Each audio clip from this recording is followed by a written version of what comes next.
Bonjour. Alors aujourd'hui on se retrouve comme prévu, on va faire le mood tracker de novembre et aussi une semaine, enfin la première semaine de novembre pour vous montrer un peu comment je place les choses et qu'est-ce que je décide de garder ou de pas garder par rapport aux anciens bullet journal que j'avais. Alors, voilà. Donc derrière on a la page de garde qu'on a fait la dernière fois. Et là, on va faire le mood tracker. Alors, comme on est parti sur un thème marin, avec les baleines et tout, j'ai gardé le même thème et j'ai préparé un calque avec quelques petits personnages ou des choses qui faisaient penser à la mer. Et oui, je l'ai fait sur une feuille calque en avance. Ça fait gagner du temps, beaucoup de temps. Et surtout, ça me permet d'avoir des dessins jolis. Parce que si c'était moi qui les faisais, ce serait pas aussi beau.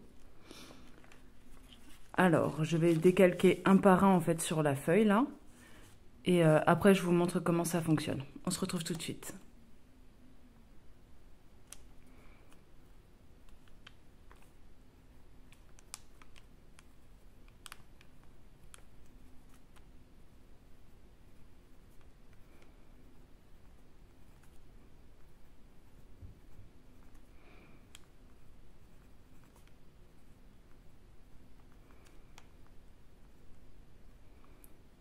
Et voilà, normalement, si j'ai bien compté, j'en ai assez. Le calque a survécu. Alors, donc j'en étais à 26, 27, 28, 29 et 30. Voilà, on fait autant de petits dessins qu'il y a de jours dans le mois.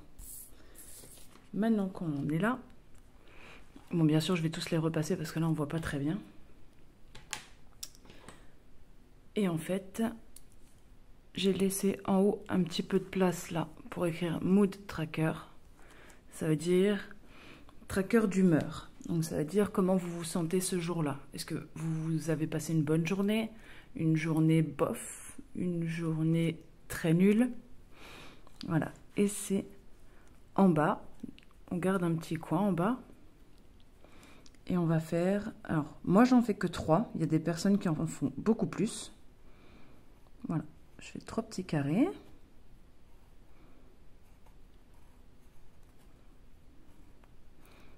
Et en fait, c'est là qu'on va mettre bonne journée, journée moyenne ou journée nulle. Moi, je fais que ça. Alors, il y en a qui vont plus loin, qui marquent fatigué, est-ce qu'ils ont eu des douleurs ou pas. Voilà, il y a plein de codes après qui existent sur les mood trackers, mais moi, je fais du très simple. Je les ai fait, les très fatigués, enfin les fatigués, malades, etc. J'ai essayé en fait de faire des mood trackers plus compliqués que celui-là, mais au final, voilà, j'en reste à cette version-là, la plus simple. C'est la plus efficace. Donc là, je marque bonne journée.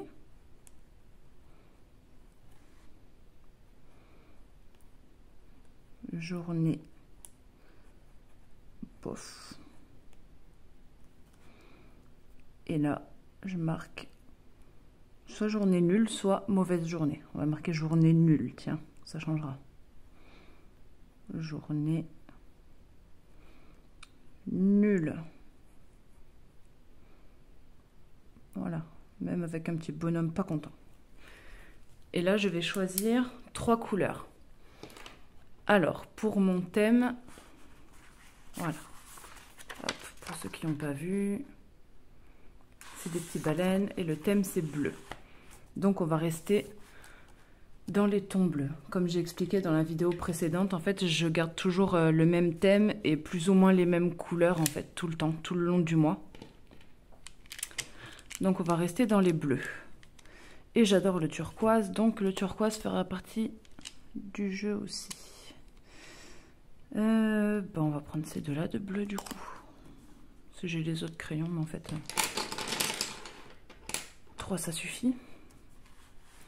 Alors, vu que le turquoise, c'est ma couleur préférée, ce sera pour les bonnes journées. Hop. Et en fait, tous les soirs, comme ça, je reviens au mood tracker et je colorie le petit personnage du jour de la couleur qui correspond à comment se sera passée la journée.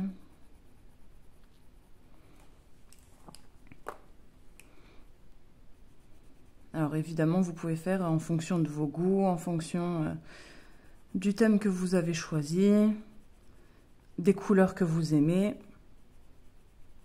Ça, c'est vous qui décidez. Moi, je vous montre ça, c'est vraiment juste un exemple. Hein.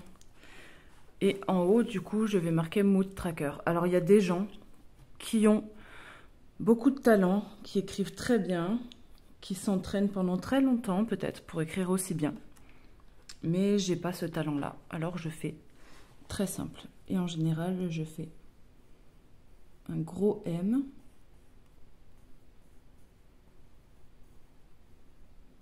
Voilà. Et toujours, je reste dans les mêmes couleurs, hein, tout le temps. Et vous le verrez après pour le semainier, c'est la même chose.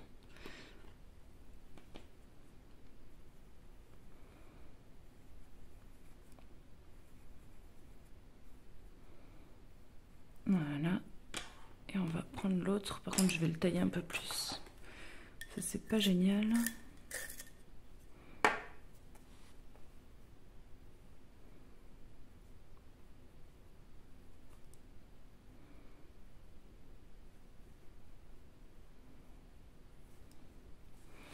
Et voilà. Et vu que c'est des choses de la mer, oh pardon, je vous ai basculé. On va mettre des petites bulles. Poup, poup, bloup, bloup. Voilà. Je vais les repasser et vous montrer à quoi ça ressemble à la fin. À tout de suite. Et voilà le résultat, une fois tout repassé. Et la dernière étape, c'est de repasser les petits chiffres. Hop. 2, 3, 4, 5. Il est là le 6. 7, 8, 9, 10, 11, 12, 13, 14, 15. Ça permet en même temps de vérifier qu'on n'en a pas oublié et qu'on en a fait assez. C'est pour ça que moi les chiffres je les mets au crayon à papier au fur et à mesure, comme ça je suis à peu près sûre de ne pas en oublier. Et je dis bien à peu près parce que ça m'est déjà arrivé d'en oublier et d'avoir une page aussi complète que ça et devoir en rajouter un quelque part. Et là c'est une autre histoire.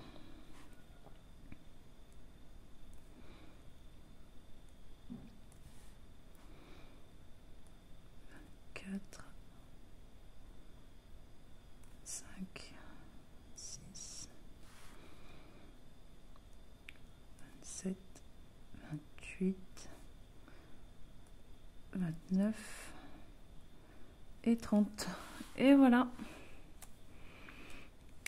Dites-moi en commentaire ce que vous en pensez, si vous trouvez que c'est joli ou pas.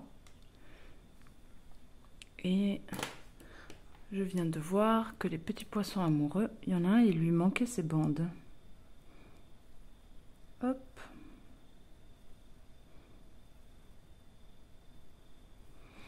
Voilà. Après cette page-là, je vais la garder. En général, je garde toujours une page en début de mois où je mets, je sais pas, par exemple, je peux mettre des autocollants, je peux mettre...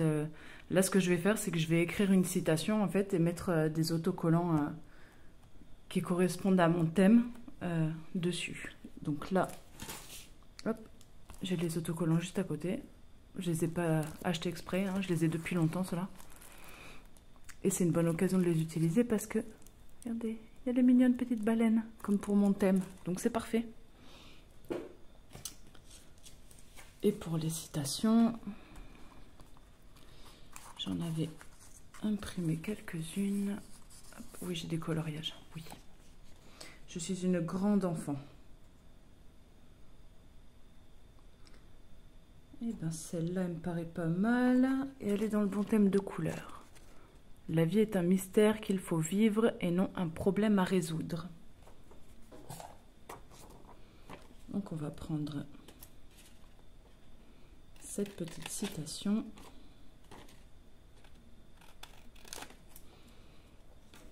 Hop. Voilà, découper correctement. Et après ça, je vous montrerai comment je fais mes semainiers. Sachant que je fais comme ça que depuis septembre. Alors je change mes bujots non pas au mois de janvier, mais au mois de septembre, parce que j'ai des enfants et que c'est plus pratique pour moi en fait de gérer ça comme ça. Enfin, plus pratique et puis surtout plus habituel, parce que avant d'avoir des enfants, j'étais une écolière moi-même. Donc on va dire que j'ai été habituée d'avoir des agendas qui allaient de septembre à août. Voilà. Hop.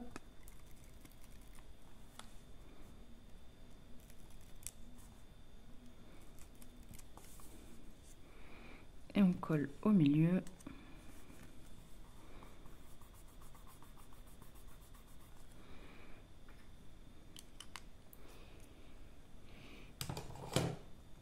J'ai bien envie de faire des petites bulles autour. Je vais utiliser ce stabilo là, ce fluo. J'adore la couleur. Un peu turquoise évidemment. Bloup bloup. Voilà. Encore une fois, mes dessins sont très basiques. Hein. Et voilà. Et je vais venir choisir quelques autocollants pour faire joli. Alors déjà, on va prendre un bout de celle-là, là, que je trouve trop jolie. Et je vais pas la prendre entière parce que ça rentre pas. En fait, j'ai un carnet plus petit que d'habitude. Alors déjà, d'habitude, il est un peu plus grand. Mais alors, pour dire, j'ai déjà eu des très grands format A4 et ça m'allait pas du tout, en fait. On croirait que c'est plus pratique, plus grand, il y a plus de place. Et en fait, c'est pas pratique du tout. En plus, si on veut l'emmener comme moi, je le prends dans mon sac parce que clairement, il y a mon cerveau dedans. Donc, voilà. Mémoire de Dory. Voilà. Et donc, je vais venir mettre mon petit autocollant bannière là. Avec mes petites baleines. C'est pas trop mignon. J'adore. Et on va prendre celle-là aussi. Voilà. Je trouve ça super joli. En haut? Non, là. Hop. Voilà. Qu'est-ce qu'on a sur l'autre?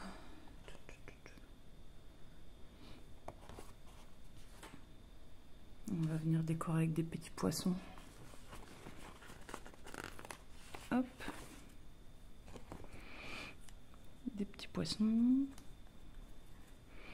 On va mettre des petites étoiles aussi. Voilà. Moi, j'en mets pas une tonne. Hein. J'aime pas quand il y en a trop. Hop. On va venir mettre un petit corail en bas là. Voilà.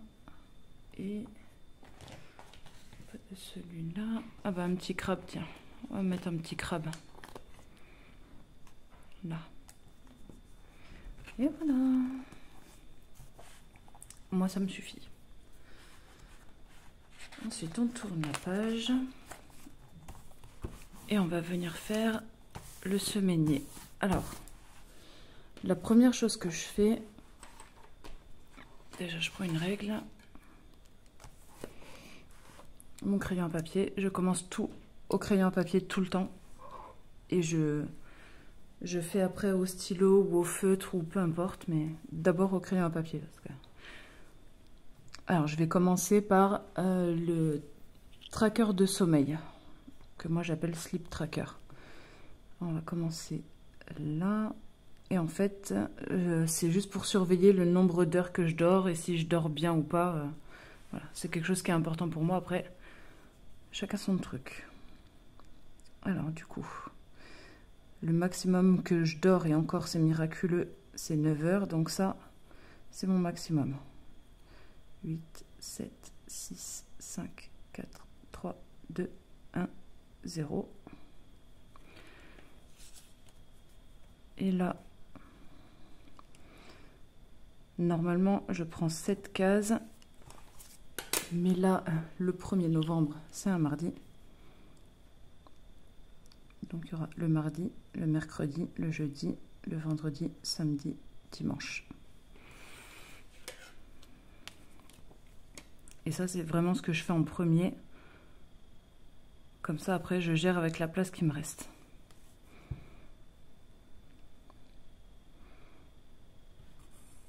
Hop. Voilà. Donc là, j'ai ma base pour le Sleep Tracker. Je vous montrerai après comment je le gère, mais bon, c'est très simple, hein. Voilà, je vais le faire au crayon à papier, comme ça je peux l'enlever. Là, ça commence par un mardi. Admettons, le mardi, je dors que 5 heures. 1, 2, 3, 4, 5 carreaux. Hop, j'ai dormi 5 heures. Voilà. Après, je me fais toujours un petit truc à côté parce que j'ai un sommeil très bizarre. Donc, si je mets un carré ou si je mets une ligne, ça veut dire réveil nocturne.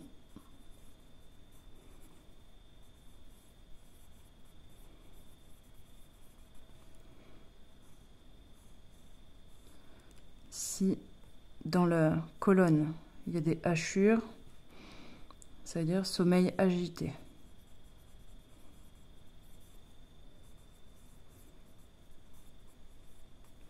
Voilà.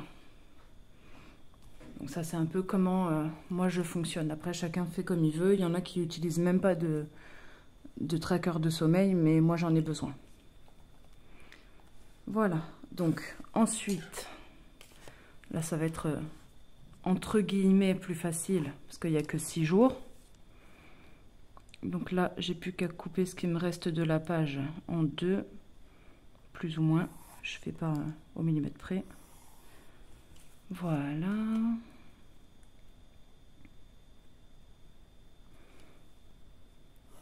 Hop.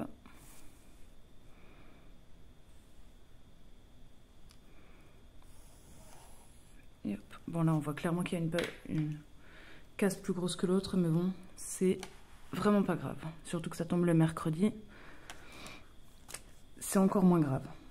Donc là, je vais essayer de voir pour faire à peu près 4 fois la même chose. Donc on a 15. Cool. 19 divisé par 4. On aime. C'est à peu près 5 cm. À peu près. Comme j'ai dit, c'est vraiment pas au millimètre près ce que je fais. Voilà. Je viens tracer mes lignes.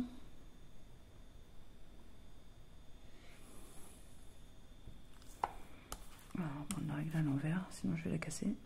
Ce serait dommage. Hop.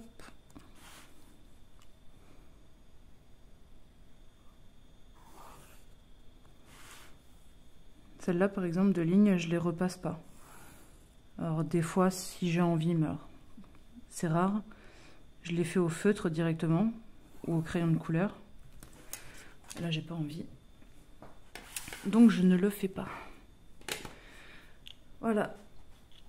Donc après, évidemment, j'écris la date, hein, là, mardi 1er novembre, etc.